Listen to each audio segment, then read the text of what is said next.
নির্দিষ্ট বয়স পেরিয়ে যাওয়ার পর যখন একটা ছেলের কিংবা একটা মেয়ের বিয়ে হয় না, তাকে এই সমাজ থেকে অনেক কটু কথা শুনতে হয়। সে ছেলের বাড়ির পাশের লোকজন ছেলেকে খারাপ বলে, আবার মেয়ের বাড়ির পাশের লোকজন কেউ কেউ মেয়েকে খারাপ বলে।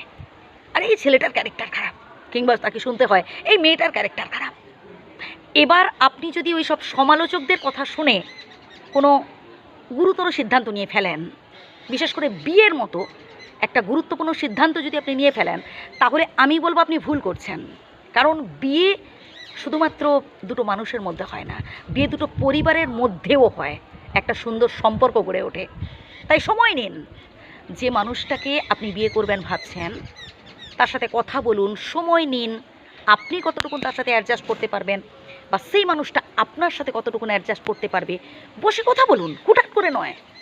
আপনি ভাবছেন যে বিয়ে করে ফেললে আপনি ওই সব সমালোচক নিন্দুকদের মুখ বন্ধ করতে পারবেন? পারবেন না।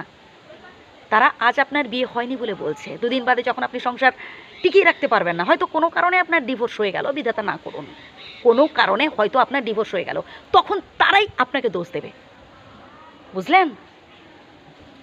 সে ছেলের বাড়ির পাশের লোকজন ছেলেকে দোষ দেবে, মেয়ের বাড়ির পাশের লোকজন মেয়েকেই দোষ দেবে। ওরা সমালোচক, যে ওদের কাজটাই হচ্ছে সমালোচনা করা। ওরা ভাবে যে সমালোচনার নিন্দা ছাড়া তাদের পেটের ভাত হজম হয় না। তাই প্লিজ, যখন কোনো সিদ্ধান্ত নেবেন নিজের বিচার বুদ্ধি দিয়ে বিবেচনা করে, লোকের কথায় রাগ করে ভাই মাটিতে ঢেলে ভাত খাবেন না, তাহলে মানে আপনারই লস। সবসময় নিজেকে স্ট্রিক্ট রাখবেন, নিজেকে মোটিভেট করুন, নিজেকে ইন্সপায়ার করুন। জীবনে ভালো কিছু করতে গেলে ভাই আপনাকে অনেক সময় দিতে হবে। এমন অনেক মানে মানুষের জীবনে দেখেছি ভাই, হয়তো বিয়ে থা করেনি, একা আছে, কিন্তু সে দেশের কথা ভাবছে, সে দশের কথা ভাবছে, তার উপর লক্ষ লক্ষ হাজার হাজার মানুষ নির্ভর করে আছে, কত মানুষের ফিউচার সে গড়ে দিচ্ছে, সে বিয়ে করেনি। তো বিয়ে না করলে কি হয়েছে ভাই? এই দেশটা ভাবুন না, যেখানে বহু মানুষ রয়েছে, এটা একটা ফ্যামিলি আপনার। তাই প্লিজ লোকের কথায় রাগ করে হুটহাট করে কোনো সিদ্ধান্ত নেবেন না।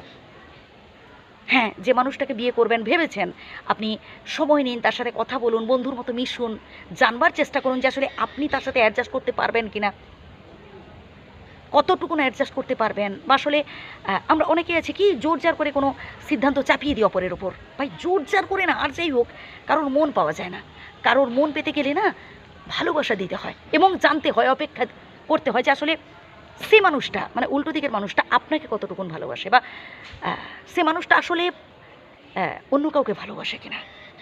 ওই আমি তোমাকে ভালোবাসি মানে তুমি শুধু আমার, এমনটা ভাববেন না ভাই। সময় দিন, একটু বোঝার চেষ্টা করুন, ধৈর্য ধরুন। জীবনে কোনো সমস্যা এসেছে, হুটহাট করে নয়, ঠান্ডা মাথায় সমস্যার মুখোমুখি হতে হবে। ভালো থাকবেন।